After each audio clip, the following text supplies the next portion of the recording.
For the past month, my Sony A1 and Canon R3 have been on a little vacation because I have only been using the Z9 for all of my photography and video that I do for this channel. And I want to talk about the things that I liked and some of the things that I don't like. With every fiber of my being, I tried so hard not to buy the Z9. I'm already fully invested in Sony, partially invested in Canon. It doesn't make sense. Nikon doesn't even have a large amount of third-party lenses that I can choose from, so it's gonna be an expensive thing to do. But see, the thing is, I got to test the Z9 out at Imaging USA with Dan Watson. I liked it so much. I ended up purchasing it with the 28-75 and the Viltrox 85-18. I mainly justified this purchase because the Z9 has a feature that neither my Sony A1 or Canon R3 have. It's what we call a dirty HDMI out.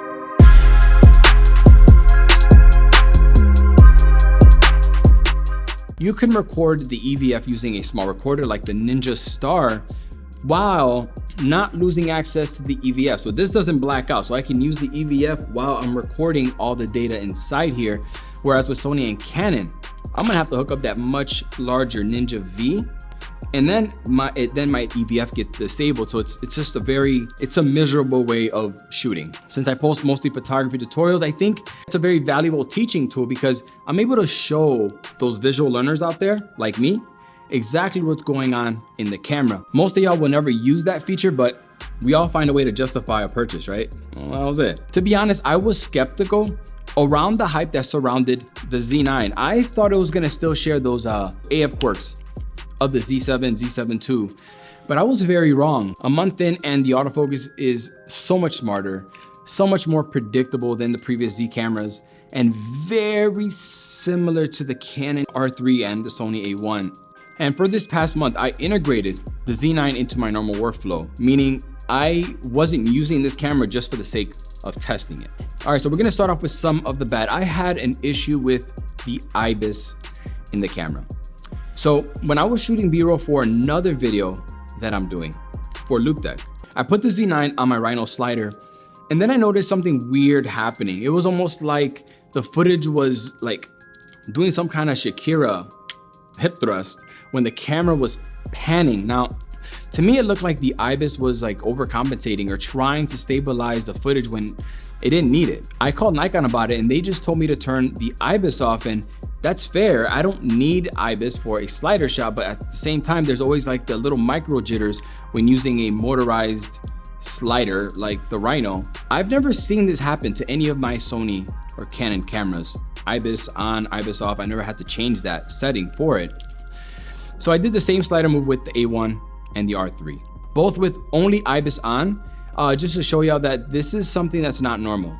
I even tried it in sport mode and with the electronic VR on and off, all the combinations. And I found that turning off IBIS and then only leaving on the electronic VR, despite the crop, it worked better while on the slider. The good thing is that it rarely happens doing handheld or even gimbal shots. And even if it does, it's not very noticeable. As for the slider shots, I always use warp stabilizer to remove the jitters in Final Cut, and that usually does an amazing job. It also pretty much corrected the Z9 IBIS hip thrust, but a slight wobble is still present. Overall, I don't think this is a big deal. Turning IBIS off does solve the issue for me. But when I noticed Shakira jerking the footage randomly while the camera was perfectly still, I don't know, I felt like I had to say something about it. Is this something to worry about, or is this a non-issue? You tell me in the comments.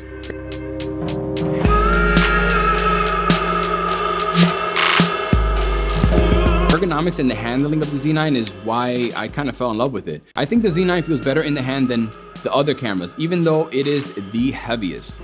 For me, aesthetics matter. Think about how many people shoot Fuji because of the way the camera looks. Personally, I am a huge fan of the boxy shape of the Z9. I love that the Z9's buttons light up when it gets dark, especially here in the studio.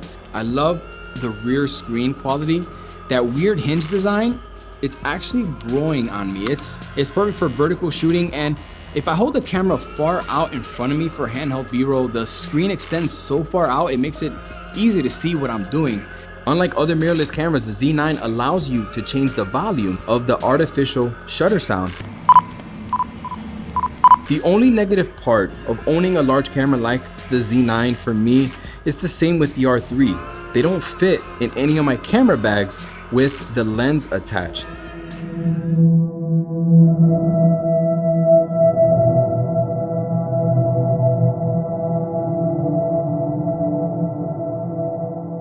Usability.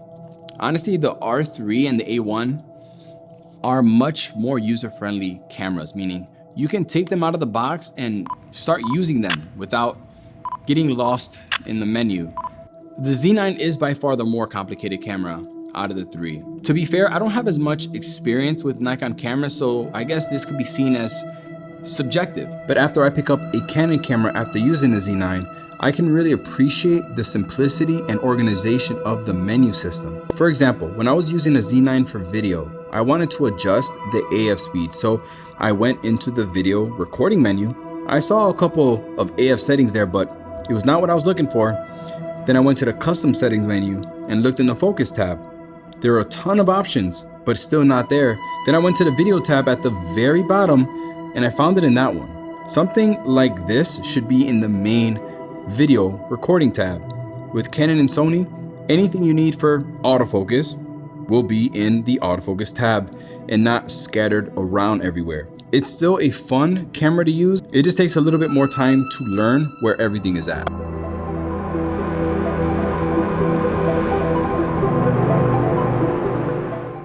My experience with the autofocus, well, to be fair, I am a portrait photographer. I'm not using all of the different modes. I'm mostly in auto area or wide area, and I let the camera find the subject in the eye for me. And for what I do, I found that the Z9 is just as good as my Sony and Canon. I think that if I were to put them through some kind of AF torture test, I would find little things that each camera can do better than the other. Now, for example, I can argue right now to you that the Canon R3 is probably has the most sophisticated autofocus out of the three. But at the same time, something like touch tracking on the Z9, I found it to be more sticky, more reliable than the R3 when doing video. The Z9 also has better, more aggressive eye detection autofocus. It being able to find the eye sooner and from a longer range than the Canon and even the Sony. But at the same time, the Z9 sometimes finds eyeballs where there aren't any.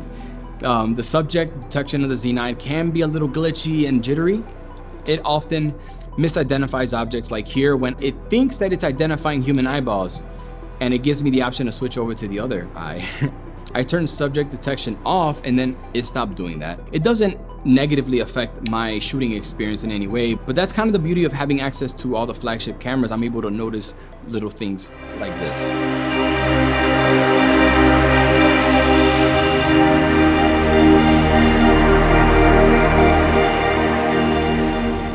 When it comes to the image quality of the Z9, to no surprise, I thought the files looked great.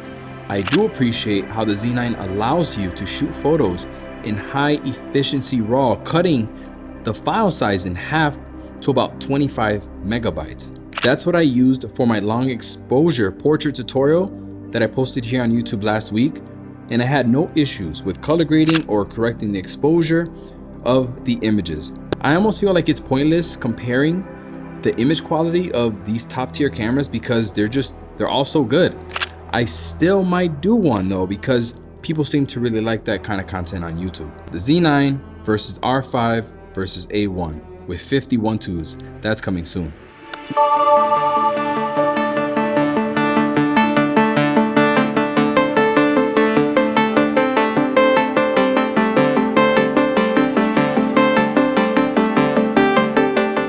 After 1 month with the Z9, I think $5,500 for this level of camera with this amount of features, especially when it gets its AK60 update, is absolutely crazy.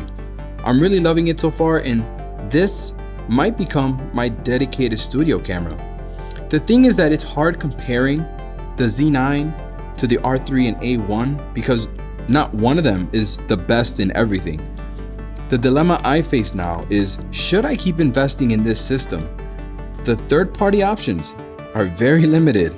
They still don't have the f1.4 glass, and I'm just not a fan of their lens design. I know that might sound petty. I've used most of their f1.8 primes. They perform amazing, but the design is boring and uninspiring to me. You know, I kind of wish they brought back the gold ring from the F mount. I mean, I even purchased my first Viltrox lens ever, just because I'm not a fan of like the 85mm black tube design. I don't know, I know lenses are tools, but I also care about the aesthetics. And that they absolutely nailed with the Z9 body. Think about how many people shoot. There is Z9 for the entire. I think that for the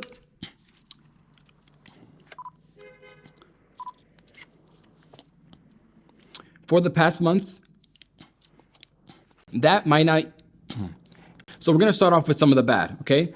All right, so the beauty of being able, if I could ever imagine what a nerd is doing in their wet dream, they are probably scrolling through the Z9 menu. Look at this super ghetto setup that I have here. This is like, it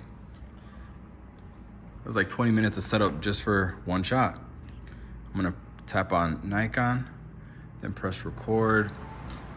And then I'm gonna go to the background. I'm gonna just shake it a little bit, create like waves in the background.